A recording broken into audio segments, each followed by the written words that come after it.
$20 at Chewy, $40 at daycare, $15 at Canine Cafe. What?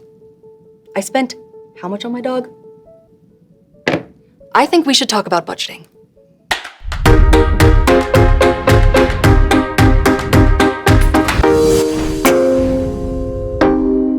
Hey, I'm Hannah. Budgeting can be intimidating, especially if you don't know where to start.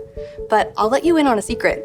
With the right tools and just a little bit of knowledge, starting and maintaining a budget is actually quite simple. Joining me is Wisnewski. Together, we'll show you just how easy it is to build a baller budget. Let's get started. It's a treat to be here and talk about a subject that really helps guide people with their money, budgeting. If you have money goals, and you surely do, then a budget provides a path to your goals by establishing guardrails that put you in charge of your money instead of the other way around. Doesn't have to be labor-intensive either.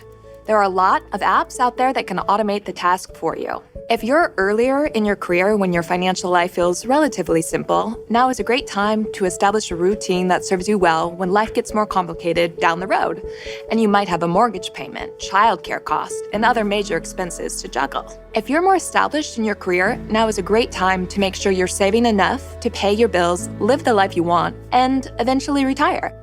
No matter your financial situation, a budget gives you direction and confidence that you know where your money is going. The key is finding the right method for you. That's what I'm here for. It can be intimidating to try to boil your life down to a set of numbers on a budget, but here's the great news. You have everything you need to get started, and it's in your past. Use your banking statements and credit cards to review your spending patterns over the past few months, including housing expenses, groceries, gas, entertainment, loan payments, gym memberships, and, well, you get the picture. Then, compare all of those costs against the income you earn on a monthly basis. What's left over? If you have a big chunk remaining, you're in good shape with opportunities to save. If you only have a small amount left, or you're using credit cards to cover your purchases, it's time to ask yourself about your financial goals and examine your expenses against them. It's all too easy to let our spending get ahead of us, and we don't always spend in ways that help us get to where we want to go.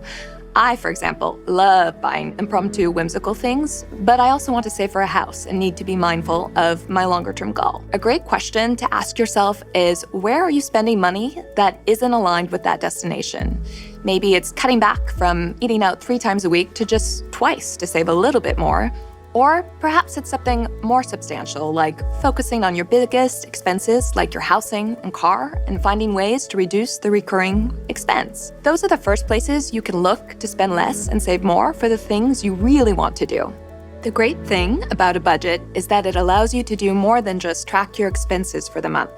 It also helps you really understand your true spending priorities.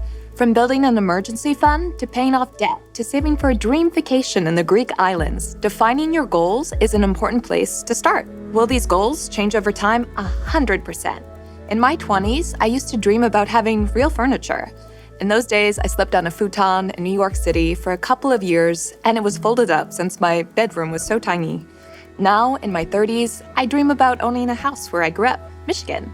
But once again, it's important to start somewhere and be willing to switch it up as your life stage and financial needs evolve. Taking just a little bit of time to refine your budget can go a long way when it comes to keeping your financial health in check. In Lesson 2, we'll go over how you can set yourself up for success with some popular budgeting strategies. See you there.